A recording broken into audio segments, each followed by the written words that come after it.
मित्रांनो, डॉक्टर बाबासाहेब आंबेडकर यांनी धर्मांतरापूर्वी बुद्ध जयंती निमित्त 6 मे 1955 रोजी नालासोपारा येथे केलेले भाषण पुढील प्रमाणे आहे.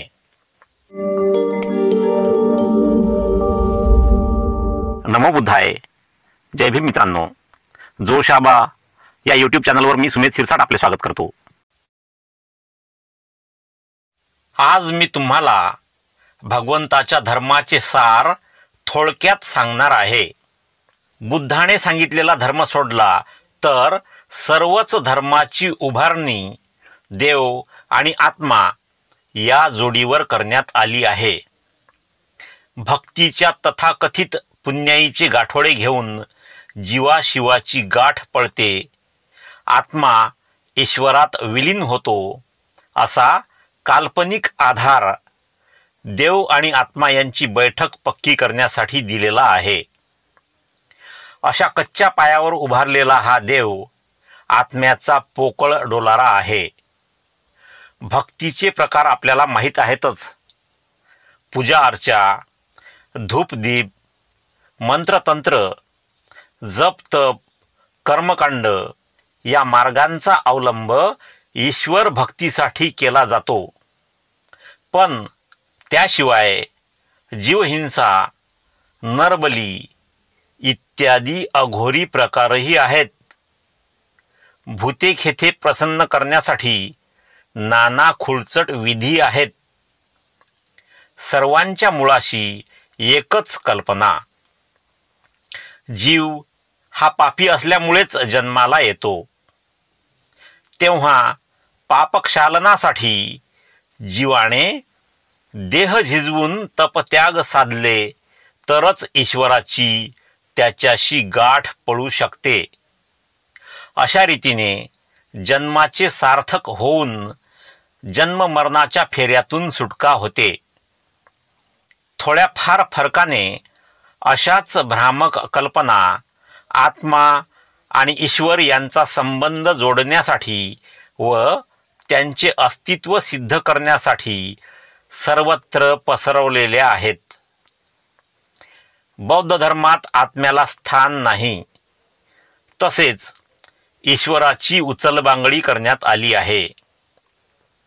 बौद्ध धर्म सोडून जगाच्या पाठीवर दुसरा कोणताही धर्म घ्या, प्रत्येक धर्मानुयायी आणि त्यांचे प्रमाण ग्रंथ तो धर्म ईश्वराने सांगितलेला आहे असेच प्रतिपादन करतात. ज्यांच्या मार्फत ईश्वराने धर्म सांगितला ते धर्मप्रवर्तक, ईश्वराचे प्रेषित अथवा दूत मानले जातात. ख्रिस्ती धर्माचे संस्थापक येशू, यहुदी धर्मप्रणेता मोझेस आणि इस्लाम धर्मप्रवर्तक मोहम्मद यांनी प्रत्येकाने ईश्वराचे प्रेषित म्हणजे ईश्वराचा निरोप मानवांना पोचविणारे दूत असल्याचे सांगितले. प्रेषिताची भूमिका ईश्वर मानव संबंधात पोस्टमनपेक्षा वेगळी असल्याची आढळत नाही. जरी प्रेषित हा मानवच असला तरी ईश्वराचे आदेश तो इतर मानवांना सांगत असल्यामुळे प्रेषिताने व्यक्त केलेले विचार, त्याच्या तोंडून निघालेले शब्द आणि वचने संशयप्रूफ मानली गेली, म्हणजे ज्यावर संशय घेता येणार नाही अशी. अशा प्रकारे प्रेषितांनी सांगितलेल्या ईश्वर प्रणीत वचनांची चिकित्सा करण्याचा मार्गच बंद करण्यात आला. जिज्ञासा तृप्त करण्याला व खरे खोटेपणा पडताळून पाहून ती वचने कसोटीवर लावण्याचे साधनच नाहीसे करण्यात आले. भगवंतांनी धर्म सांगताना मी तो सांगतो म्हणून स्वीकारा असे कधीच म्हटले नाही. उलट तुमच्या विचाराला पटेल तरच स्वीकारा असे म्हणून विवेक बुद्धीला आवाहन केले आहे. बौद्ध धर्म हा चिकित्सेनंतर सांगितलेला धर्म आहे. रोग निदानानंतर दिलेले औषध आहे. भगवंतांनी प्रथम मानवजातीच्या रोगाचे निदान केले. जगात दुःख आणि दारिद्र्य हे महाभयंकर रोग आहेत, हे या चिकित्सेनंतर शोधलेले उत्तर होय. यालाच बौद्ध धर्माचे अधिष्ठान म्हणता येईल. आता प्रश्न उपस्थित होतो की दुःख आणि दारिद्र्य नाहीसे करण्याला प्रभावी आणि परिणामकारक मार्ग दाखवू शकत नाही तो धर्मच होऊ शकत नाही. कारण धर्म हा समाजधारणेसाठी आहे. इतर धर्ममतात मेल्यानंतर काय होईल याचाच विचार केला आहे, तेवढीच एक चिकित्सा ते करीत बसले. मेल्यानंतर स्वर्ग मिळायचा का नरकात जायचे ही भीती आयुष्यभर लोकांच्या मानगुटीवर सिंदबादच्या पाठकुळीवर घट्ट बसलेल्या म्हाताऱ्यासारखी बसून ऐत खाऊ धूर्त लोकांचे धर्म हे एक कुरण झाले. मेल्यानंतरच्या स्थितीची काल्पनिक चित्रे रंगवून भय निर्माण करून लोकांना नाडायचे व स्वतःची वंश परंपरा चैन चालू ठेवण्यासाठी एक व्यवसाय लबाड लोकांना मिळाला. मेल्यानंतर काय व्हायचे ते होईल, परंतु जे कष्टमय आहे ते सुखमय करण्याचा प्रश्न या जीवनानंतरच्या काल्पनिक प्रश्नांचा खल करून कसा सुटणार? त्या दृष्टिकोनातून पाहता एकटे भगवान बुद्ध वास्तववादी होते. त्यांनी दुःखाची कारणे शोधली. ती कारणे 3 प्रकारची आहेत: आध्यात्मिक, आधिभौमिक आणि आधिदैविक. आध्यात्मिक म्हणजे वैयक्तिक, व्यक्तीने स्वतःच्या वागणुकीने ओढवून घेतलेले दुःख, आपल्या कर्मामुळे उत्पन्न झालेले दुःख. दारुड्याने दारू पिऊन स्वतःच्या संसाराची धूळधाण आणि शरीराची राख रांगोळी स्वतःच्या हाताने करणे याला आध्यात्मिक दुःख म्हणावे. आधिभौतिक म्हणजे सामुदायिक दुःख. विषम वागणुकीमुळे आणि अन्यायामुळे ओढवणारी संकटे, जसे अस्पृश्यांना होणारी सामाजिक दुःखे, समान संधी प्राप्त न होणे यांचा समावेश करता येईल. आधिदैविक म्हणजे नैसर्गिक, रेल्वे, विमान, आगबोट, मोटार अपघातामुळे, वादळ, महापुरादी आपत्तीमुळे निर्माण होणारी दुःखे. वैयक्तिक आचरणामुळे ओढवणारी दुःखे नाहीशी करण्यासाठी पंचशील हे साधन सांगितले आहे. कोणाचा जीव घेऊ नकोस, चीज वस्तू चोरू नकोस, हे 5 नियम पालन केले तर ही दुःखे निर्माणच होणार नाहीत. आधिभौतिक दुःख नाहीसे करण्यासाठी श्रेष्ठ अशा अष्टांगिक मार्गाचा अवलंब केला पाहिजे. सम्यक दृष्टी, सम्यक संकल्प, सम्यक वाचा म्हणजे चहाडी न करणे, सम्यक कर्म, सम्यक आजीव, वाईट मार्गाने उपजीविका न करणे, पोट भरण्यासाठी चांगलाच धंदा करणे, सम्यक व्यायाम, सुविचार वाढीला लावून वाईट विचारांना थारा न देणे, वाईट विचार निर्माण झाल्यास त्याचा नाश करणे, सम्यक स्मृती, शरीरातील सुखदुःखादी वेदनांचे वारंवार अवलोकन करणे आणि सम्यक समाधी, कोणत्याही दुष्ट प्रवृत्तीपासून मन अलग ठेवून चित्त प्रसन्न आणि शांत ठेवणे. यांपैकी सम्यक दृष्टीला महत्त्वाचे स्थान आहे.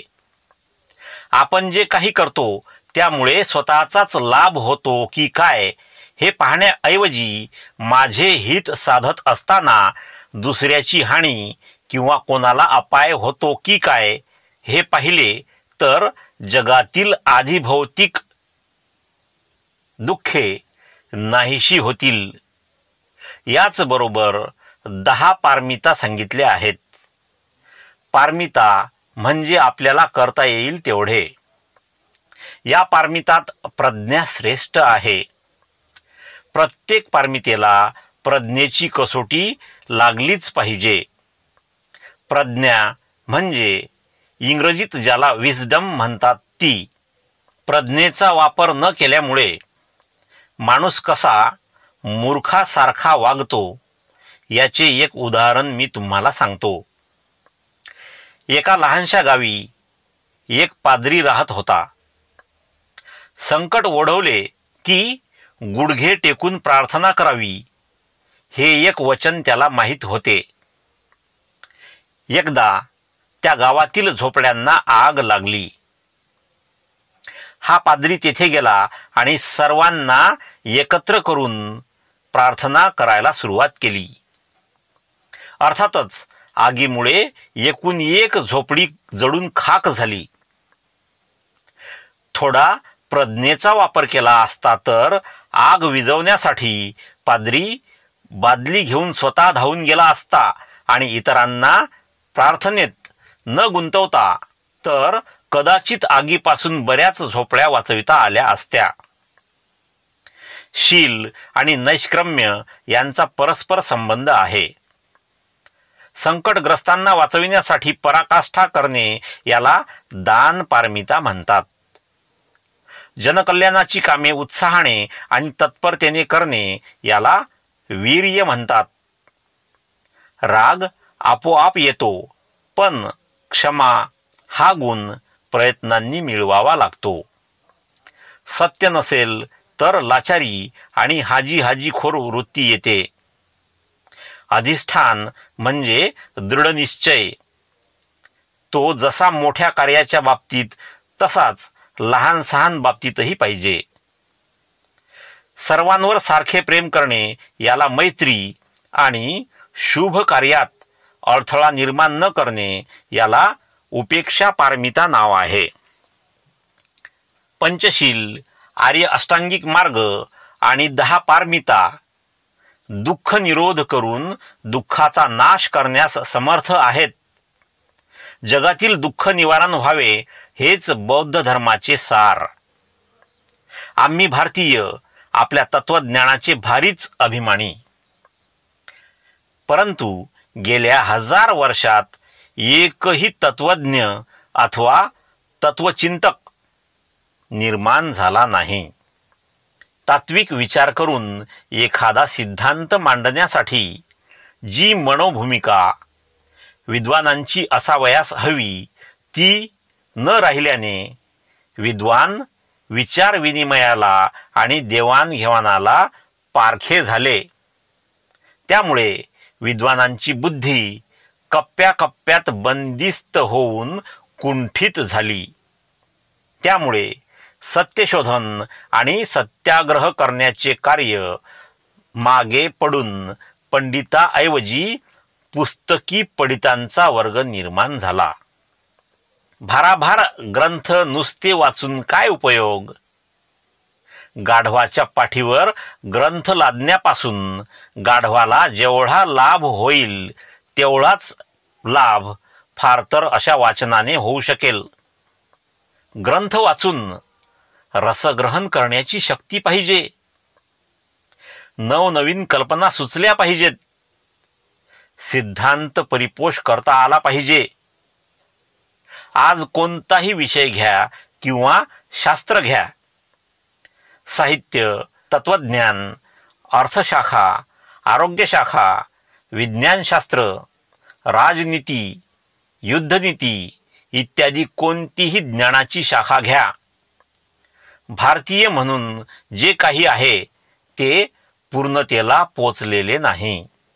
तसे ज्ञान कधीही पूर्णत्वाला पोचू शकत नसते. आज परिपूर्ण वाटणारे ज्ञानाचे अंग किंवा शाखा भविष्यकाळात अपूर्ण वाटणारच. कारण दिवसागणिक त्यात वाढ होत असते, भर पडत असते.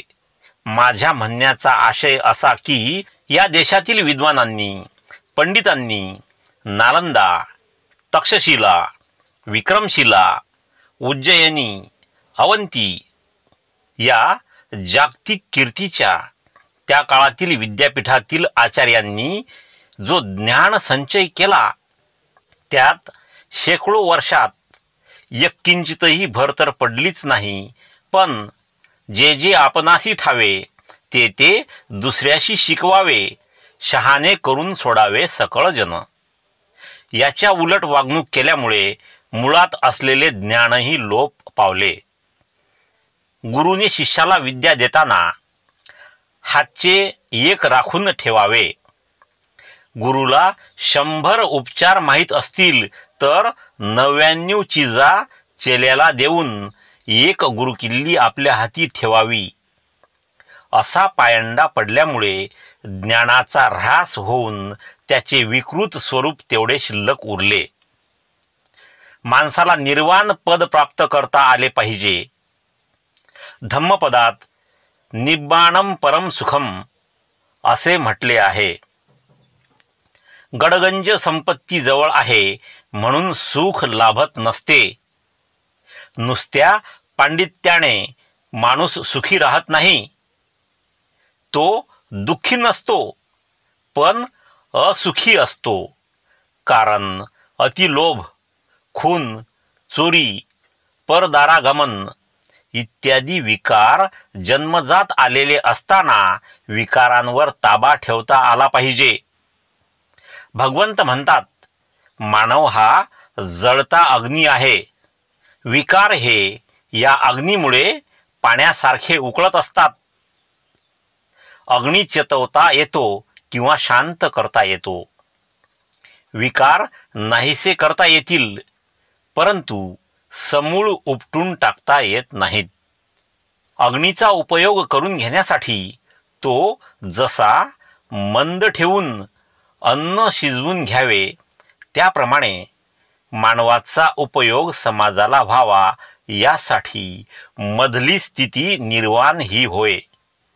त्यामुळे दशविकारांच्या अधीन न जाता मानव तर्कशुद्ध विचारसरणी ठेवून समाज उपयोगी कार्य करू शकतो. ज्यांनी धर्मतत्वाबद्दल चर्चा केली त्यांनी त्याचे एवढे गुपित राखले की भगवंतांना सांगावे लागले. स्त्रिया, खोटी धर्ममते आणि भटा भिक्षुकांच्या पोथ्या या 3च गोष्टी गुप्तता पाळतात. तरी देखील पीछे से आई आगे चलाई अशी अवस्था धर्मतत्वाची करण्यात आली. श्रुती वेगळे सांगतात. श्रोत्या त्याही काही निराळाच उपदेश करतात. धर्माची तत्वे फारच गहन आणि गूढ. मग काय करायचे तर 4 मोठी माणसे ज्या मार्गाने जात असतील तो पंथ स्वीकारा. भगवंतांनी सांगितले की मी सांगतो म्हणून नव्हे, तर तुमच्या बुद्धीला, विवेकाला पटत असेल तर हा धर्ममार्ग स्वीकारा. एकीकडे आंधळेपणाने 4 लोकांच्या मार्गाने आपण चला असा आदेश, तर दुसरीकडे बुद्धीला आवाहन. किती मोठे अंतर आहे 2 विचारसरणीत. कोणताही प्रश्न विचारला की बड्या बड्या ऋषींनी कानावर हात ठेवले. याज्ञवल्क्य ऋषीला विचारले, तुम्ही आत्मा मानता, तर आत्मा कुठे आहे? उत्तर मिळाले, नेती नेती. बरे, आत्म्याचे मृत्यूनंतर काय? तरी देखील नेती नेती म्हणजे मला माहीत नाही हे माहीत नसेल, पण आत्म्याचा आकार तर माहीत असेल. म्हणून प्रश्न केला, आत्मा ताळाच्या झाडा एवढा आहे काय? तरी नेती नेती म्हणजे नन्नाचा पाढा. आत्म्याचे स्थान कोणते, त्याचा आकार कसा, पुढे त्याचे काय इत्यादी बद्दल काही माहिती नसताना आत्म्याबद्दल इतकी वायफळ बळबळ झाली आहे की नुसत्या सतत प्रचाराने एका केवळ काल्पनिक वस्तूच्या अस्तित्वाचा मोठ्या हिरिरीने पुरस्कार केला जात आहे. प्रेयसीचे नाव माहीत नाही, गाव जाणत नाही, रंगरूप वयाची कल्पना नाही, पण माझे तिच्यावर प्रेम आहे हो, असे सांगणाऱ्या मूर्ख प्रेम वेड्यासारखी स्थिती आत्म्याचे अस्तित्व मानणाऱ्यांची आहे. खरे पाहता आत्मा नाही हे सिद्ध करीत बसण्याची आवश्यकताच नाही. आत्मा आहे असे प्रतिपादन करणाऱ्यांनी तो असल्याचे सिद्ध करणे ही त्यांची जबाबदारी आहे. आत्मा नाही हे सत्य, आत्मा आहे हा प्रचार भ्रम आहे. आत्मा सिद्ध करण्यासाठी पुनर्जन्माचे घोडे पुढे दामटण्यात आले. शरीर नाशवान आहे ते सोडून आत्मा दुसऱ्या शरीरात प्रवेश करतो वगैरे भाकळ कथा निवेदन केल्या जातात. शरीरातील एकूण एक भाग चिरफाड केल्यावर दिसू शकतो. मग हा आत्माच का नाही शरीरातून काढून दाखवीत? चांगले निष्णात शस्त्रवैद्य आहेत, त्यांना जाऊन विचारा, सांगा, म्हणावे आत्मा कोठे आहे तो काढून दाखवा शरीरातून. बौद्ध तत्वज्ञानात पुनर्जन्म मानण्यात येतो असा दाखला लागलीच देण्यात येईल, परंतु त्या सिद्धांताचा आत्म्याशी कोणताच अर्थार्थी संबंध नाही.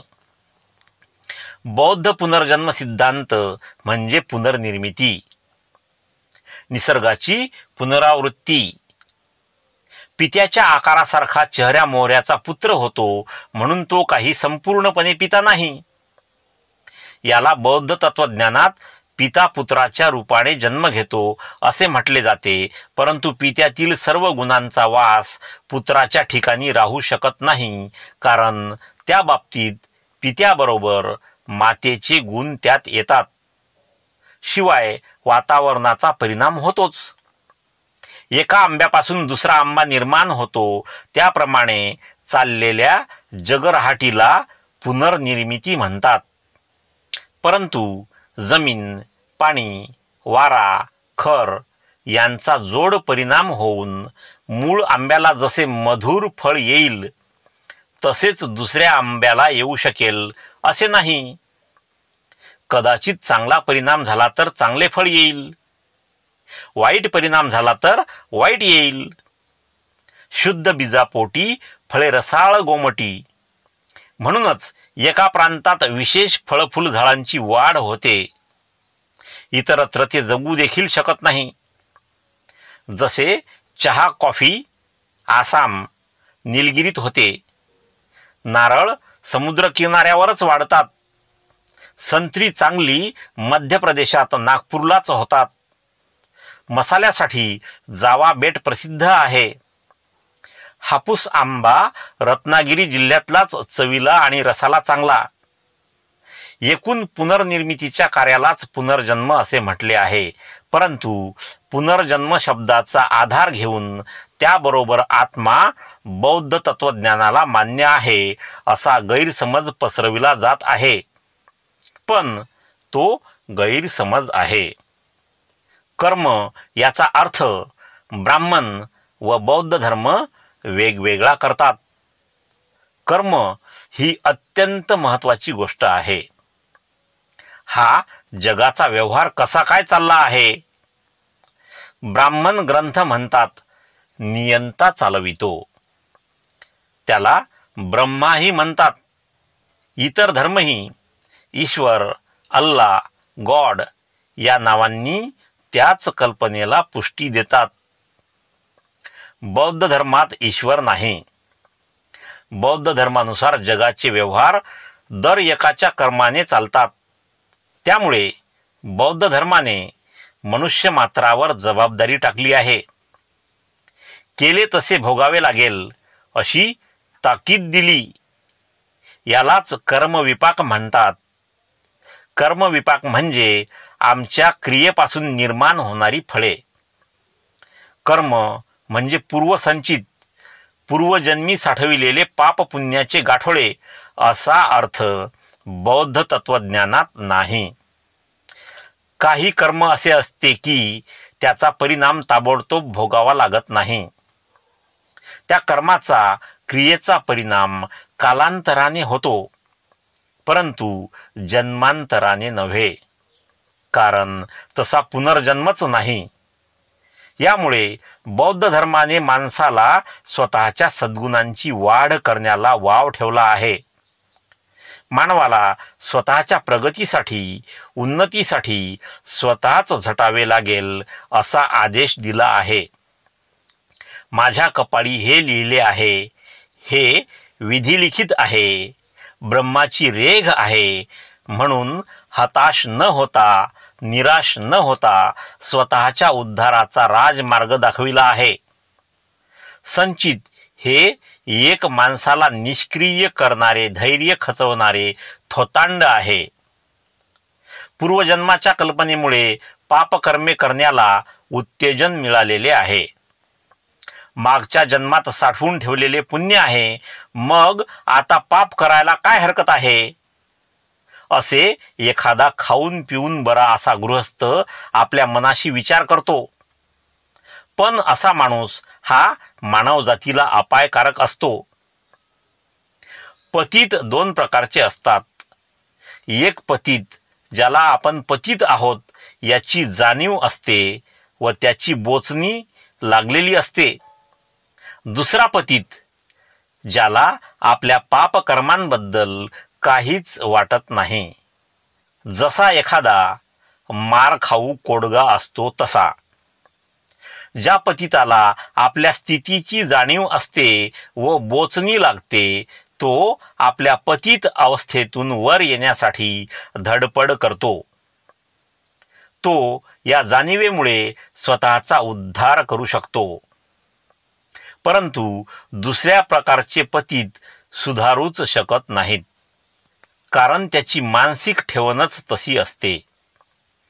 अशा प्रकारे आपल्या अधःपतनाबद्दल खंत वाटणाऱ्यांना मार्ग दाखविण्याचे कार्य करण्यासाठी समाजसेवकांची जरुरी आहे. समाजाला वैचारिक भूमिका देण्यासाठी आणि सांस्कृतिक कार्य करण्यासाठी सेवकांची जरुरी आहे. गरीब समाजाला त्यांना मेहनतनामा देता येणार नाही, पण त्यांच्या पोटा पाण्याची सोय करता येईल. अशा कार्यकर्त्यांना ऐत खाऊ म्हणता येणार नाही. हजारो आकर्षणे सोडून समाजसेवा करावी लागते. बौद्ध भिक्खूंची संघटना ही अशीच समाजसेवेसाठी भगवंतांनी निर्माण केली आहे. हे सतीचे वाण आहे. ते स्वीकारून भगवान बुद्धांनी दाखवून दिलेल्या मार्गाने जाण्याने आज जगाचे कल्याण होईल, मानवतेचे हित होईल. मित्रांनो, आपणास विनंती आहे की जोशाबा या चॅनलच्या माध्यमातून आपल्या महापुरुषांच्या विचारांचा तसेच बौद्ध धम्माचा प्रचार आणि प्रसार व्हावा असे आपल्याला वाटत असल्यास कृपया ज्यांनी अद्याप सबस्क्राईब केले नसेल त्यांनी लगेच सबस्क्राईब करून बेल आयकॉनला ऑलवर सेट करा. तसेच प्रत्येक व्हिडिओला लाईक शेअर करून कमेंट बॉक्समध्ये कमेंट लिहिणे हे चॅनलच्या वाढीसाठी आवश्यक आहे. ते सर्व मोफत आहे, त्याला पैसे पडत नाहीत. म्हणून हे काम कृपया आत्ताच करा, नंतर पाहता पाहता आपण विसरून जातो. आणि त्याशिवाय शक्य झाल्यास या बारकोड किंवा मोबाईल नंबरचा वापर करून आपण चॅनलला आर्थिक मदत सुद्धा करू शकता. भेटूया पुढील व्हिडिओमध्ये आणि तोपर्यंत जय भीम, जय भारत.